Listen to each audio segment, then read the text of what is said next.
Hi everyone, back to Evermore YouTube channel. It's Chris back with my rant stroke thought of the day. Definitely a rant, this one, and it's all about the precious England players playing in Euro 2024. If you haven't seen already, the England team has come in for a little bit of criticism by pretty much everybody who thinks about football and talks about football, especially pundits and former players in the shape of Gary Lineker and Alan Shearer, our very own Alan Shearer, of course. Now, what did they say and why did the England players react so pissy about this whole situation? I'll get right into this now and then I'll give you my opinion on England and also what these players are all about, what they're smoking to act the way they're acting, really. But starting with Gary Lineker. So Gary Lineker, if people didn't realise already, a lot of the younger generation might not do, the bloke was a decent footballer in terms of a goal scorer. He scored something like 48 goals for England or something like that. I think he's still in the top 5 all-time leading goal scorers for England. So he knows what he's talking about in terms of movement and scoring goals. And that's what he did. He criticised Harry Kane for his poor movement in the Serbian game, I think it was.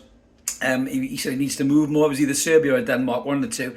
And he was right, Harry Kane does look sluggish. I mean, he's had a long, hard season, Harry Kane, a very good season for Bayern Munich, it must be said, where he scored shitloads of goals. But the difference is really at Bayern Munich, it's all been set up really to give him the ball. He's had a lot of runners around him, and that's probably allowed him to get into better positions. And that's something that Shearer had said as well. Shearer had said that when you get to the wrong side of 30, your legs start to fail you. And he even pulled himself into the equation. We all know about this. That's the reason we signed Craig Bellamy, who gave Shearer the legs, and because of that, Shearer was still able to go on and score, upwards to 20 goals a season for the next kind of 2 or 3 seasons, however long it was he played with Bella's 4. But Bobby Robson spotted that Shearer needed legs, and that's why he brought in Craig Bellamy. Now, Harry Kane's probably the same, but that England team does have legs. But for some reason, they're just not performing. Now, whatever it may be, fatigue, the manager, I'll get into him in a bit more in a second. But Gary Lineker and Alan Shearer, they weren't offensive or aggressive or anything towards Harry Kane. This was just normal pundit criticism and observations. Now, certainly from two of the best who have ever put it in the back of the net, really, in terms of what the country's produced in the shape of those two. Shearer, 30 goals and 60 caps, I think, for England, and the all-time Premier League record goal scorer. If those two aren't allowed to critique Harry Kane's ability as a striker, then who the fuck is? I mean, Harry Kane was interviewed after the game, I think one of the press conferences, and, he answered it in the Harry Kane type of way. He didn't get too pissy, but there was an underlying dig, about these players, and I think he was asked by the journalist, and he said that, I'm not going to have a go at them or slag them off, but they need to remember what it's like to wear the shirt, and then that to me, I think, from a captain's point of view, I understand what he's trying to say, but I think he could have said that a little bit better. I don't think he needed the sly dig. He's spent a lot of time doing media with the likes of Lineker and Shearer and all these other people as well, and I know he's got a lot of respect for both of them, in terms of players that he learned from as a young lad. But I just think that, that was a little bit too pissy in my opinion. But then Declan Rice comes out, and he's probably worse. Now, I love Declan Rice, I'm honest with you. I think he's a great player. I wanted Newcastle to sign him. We were never going to sign him, in all fairness, because we're not allowed to spend any money. Thanks, Premier League and PSR, wankers.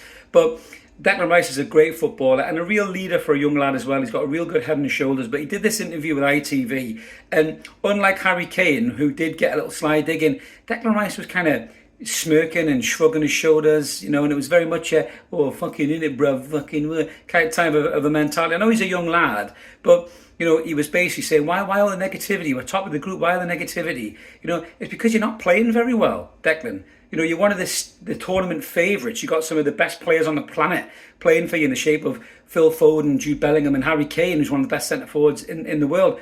People are expecting a bit more from that team against teams like Serbia and Denmark. With respect to both of them, you should have polished them off, by a good 2 or 3 goals, really. I mean, yes, you can't play brilliant attacking football all the time, as Kyle Walker also came out and said and had a fucking moan, but you can't blame the footballing public, certainly the England footballing public, to expect a bit more from this team. But the way Declan Rice came out and just kind of threw it back to, the fans and the pundits as if it's your problem, it's your fault, you're being too negative. He talked about how Trent Alexander-Arnold can play in midfield. He fucking can't, mate, by the looks of it, because he's not a midfielder. He's not got the nous to be a midfielder. I think Trent Alexander-Arnold's a really good footballer, and if he is going to be a midfielder, he has a lot of attributes for it in terms of his ability with the ball, but he's not got very good, positional sense for a midfield in terms of closing down the press, dropping deep when he needs to, picking up space, picking up runners. He's not got that in him. You know, he's poor defending as a right back as well. He's unbelievable with the ball. You know, but this ain't the NFL, Declan. He ain't a fucking field goal kicker. He's got to do more to his game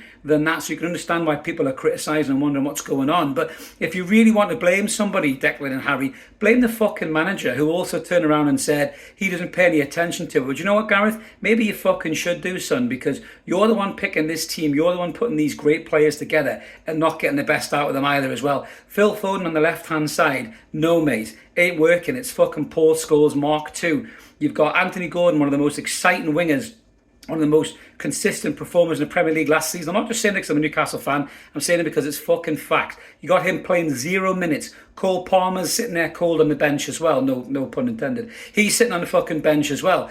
And you're thinking you've got two really exciting talents there. Even Kobe Mainoo, who I don't believe all hype around him, but you know he's a good player in centre midfield. Adam Wharton showed what a good player he is. And you shoehorn the right back in centre midfield. I mean, that's your fucking problem, Southgate. You're the reason that people are critiquing Trent Alexander-Arnold so much, because he's out of position and he doesn't belong in that position. So you should listen to what people are saying, and you should fucking look at it and think, maybe this is wrong, I need to change it. So this whole kind of reaction from the England camp to me is quite pathetic, really, you know, from two experienced pros there. I know Declan Rice is still young, but he's a good experienced pro already, even at the age that he is. Harry Kane is older and more experienced. I mean, fuck me, probably the best football song I've ever heard, World in Motion. They used to sing, express yourself, not wet yourself, lads. I mean, you're on the fucking international stage here.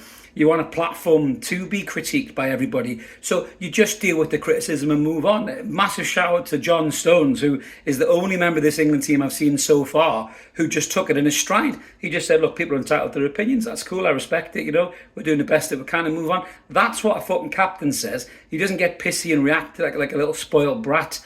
Harry or fucking Declan Rice as well. And Kyle Walker's interview was pretty pathetic as well. You know, he was a bit fucking moody and snarky as well. I've seen some ridiculous interviews from Kyle Walker as well in the lead up to this whole tournament. So I just think the England team need to fucking do their talking on the pitch. You know, they're playing a huge game today against Slovenia. I'd worry more about fucking Benjamin Sesko, lads, than I would about what Gary Lineker and Alan Shearer are saying about your performances, because that's someone you need to keep a fucking eye on. He's a dangerous player and he could cause you a lot of trouble in that patched up England defence there. But let us know in the comments below what you guys think about the England team. Do you think they're a bunch of fucking crybabies? I certainly do. You know, criticism is part of the game, lads. Unfortunately, it's a price on a ticket. Deal with it. Do your talk on the pitch and ram it down everybody's throats like you're fucking supposed to do. But this is the kind of thing you like, guys. Smash subscribe, come and join us. Help get us to 8k before the season starts. We'd love you to get us to that point. We're really close to only about 120 away, I think. So smash the button, recommend us to family and friends, like the video, help the channel grow. We'll see how England do later on. And then if there's more negativity, I wonder what those players and manager will say off the back of that. Have a cracker. Enjoy the game tonight, guys. We'll see you later. Cheers.